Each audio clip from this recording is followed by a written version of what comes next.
কত শুনলাম তুমি আমার বাবু, তুমি আমার জান, কিন্তু জীবনে প্রথম দেখলাম আমি চায় বাগান। চা বাগানে চায়ের গাছ আছে সারি সারি। তোমরা কি ভুলে গেলে আমরা আসছি বরযাত্রী। সারা রাত নাচ করতে করতে হলাম বেহাল। নাচ বন্ধ করে দেখি শালা হয়ে গেছে সকাল।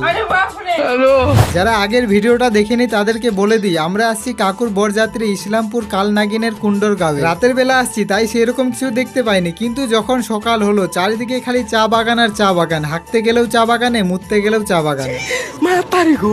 এতদিন শুধু মোবাইল আর টিভিতে দেখেছিলাম, আজকে নিজের চোখে দেখছি। একদম মনে হচ্ছে কাকুটাকে চুমু দিয়ে আসি। এত দূর বিয়ে করার জন্য, সেই কারণে তো এত সুন্দর সুন্দর জায়গাগুলোতে ঘুরতে পাচ্ছি আমরা। আমি জানি যে আমার মতো অনেকে আছে যে সামনাসামনি চা বাগান দেখি, তাই আমি তোমাদের জন্য একটা উপায় ভেবেছি। ভাবছি এখানকার একটা মেয়েকে পটিয়ে বিয়ে করে নিব, তারপর তোমাদের সবাইকে বিয়েতে নিমন্ত্রণ দিব। কেমন হবে বলো? তোমাদেরও ঘোরা হবে, আমারও বিয়ে হবে, ভালোই হবে তাই না বলো?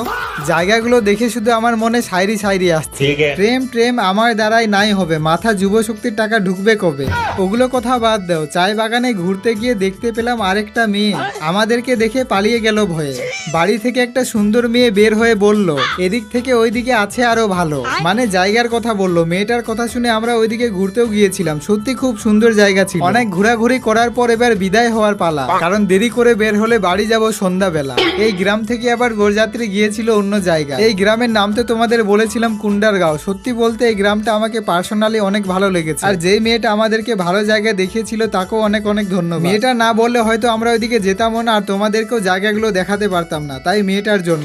বেদের মেয়ে জোসনা, তোমায় কথা দিয়ে গেলাম, আবার যদি আসি তোমার গ্রামে ঘুরতে নিয়ে যাব আমি পোল্ট্রি ফার্মে।